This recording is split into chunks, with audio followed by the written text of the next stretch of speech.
J'ai trouvé un refuge, bredouille Raga des gros rochers à 20 pas derrière nous. Que Num et Raga bien court, ordonne Goa en levant sa massue. Soudain, le monstre tout croc et griffe dehors, Goa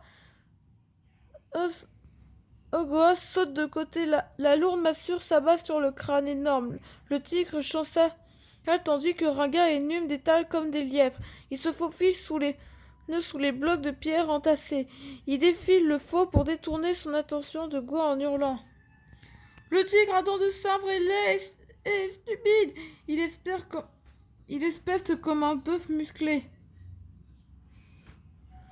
Goa se glisse à l'abri des rochers à l'instant même où une patte gigantesque s'écrase sur lui. Fou furieux, le tigre égriffe et mord le roc.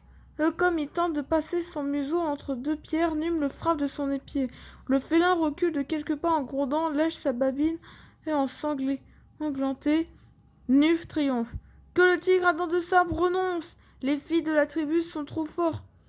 Les fils de la tribu sont trop forts pour lui. Rien ne peut les vaincre. Rien, sauf peut-être la soif et la faim, murmura Raga. Dehors, le tigre étire son corps immense et s'allonge prêt à une longue attente. Sauvé. Un grondement de tonnerre roule dans la nuit. Les trois chasseurs se rendraient sous accus. La colère du ciel arrive sur nous, demande Raga. Non, les étoiles brillent, le ciel est en paix. Le tigre a entendu lui aussi, remarqua. Le fauve se lève et hume l'air de ses larges narines. Sa queue fouette ses flancs, le vargam se rapproche. Sauvez, s'écrie Num.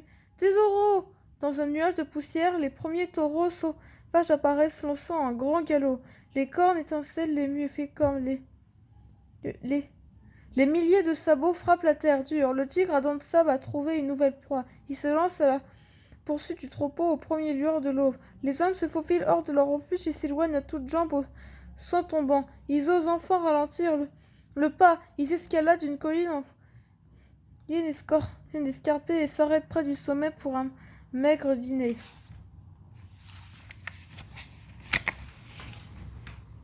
Raga respire en croquant une narine crue mais un peu terrestre. Num, comment trouvera-t-on le feu?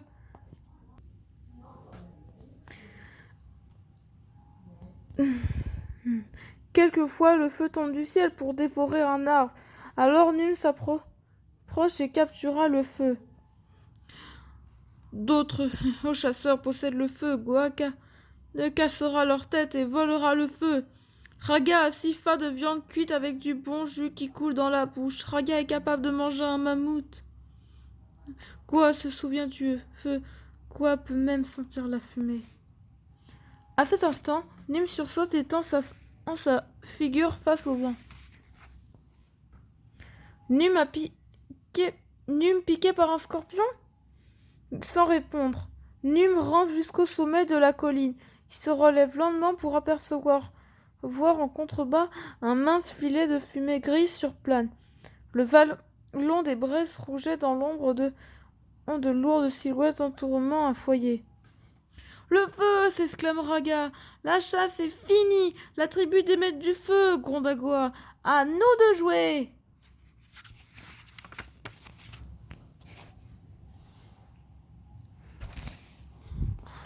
Un plan astucieux. Toute la nuit, les trois chasseurs se préparent à l'attaque. Num a choisi une belle branche pour faire une nouvelle torche. Puis il rejoint Koa qui épie les maîtres du feu. Hommes nombreux, plus que les doigts de Ko. Oh, ils ont attrapé un jeune, s'écrie Raga. Ils sont vraiment redoutables. En effet, un homme immense saisit un enfant par le pied. Le petit prisonnier se tortille désespérément, la tête en bas. L'homme le secoue victorieusement, puis le rejette à terre. Sous les acclamations du groupe, Iban tient un autre prisonnier qui pousse des cris pitoyables. Raka a frémi. Les maîtres du feu sont plus dangereux que les loups.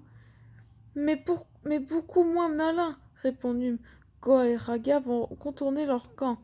Ils se montreront plus puis courront vite. Num, lui, restera caché.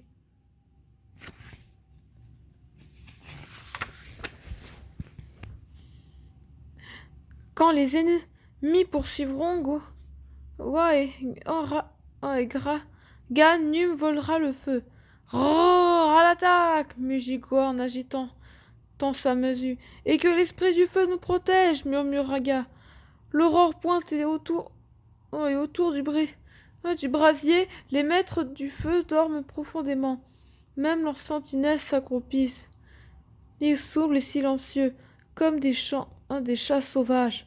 Num, Goa et Raga se faufilent dans l'ombre. À l'attaque! Arrivés tout près du camp, Goa et Raga mettent soudain à frapper les broussailles et à brailler comme des hyènes. Chez les maîtres du feu, c'est la panique. Ils se croient attaqués par une tribu entière. Ils se cognent les uns contre les uns aux autres, cherchant leurs armes d'un tourbillon de massues. Goa assomme un guerrier, Raga entaillade un autre, puis ils disparaissent dans les buissons. Un long cri de rage parcourt la troupe ennemie qui se jette à leur poursuite, abandonnant le feu sans surveillance. Caché derrière le tronc d'un arbre, Num se réjouit. Puis son plan audacieux fonctionne. Mais à cet instant, le plus grand des maîtres du feu revient sur ses pas et se pose à côté du brasier. Un épieu à la main, il observe les alentours d'un air méfiant. Num sent la peur lui tordre le ventre, mais il pense à la tribu qui espère le feu, à ses amis qui fuient dans la nuit. Il rassemble son courage et se lance à l'attaque. Cet homme est immense. Une peau d'ours couvra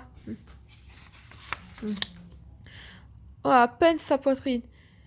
Il lève son épieu avec un ricanement qui monte tous ses dents. Il est sûr de battre son adversaire sans problème. Mais Num est vif. Il est comme le vent. Il enflamme une branche, la jette sur son ennemi, les étincelles s'accrochent à la fourrure du géant, saute dans sa barbe, enflamme ses cheveux.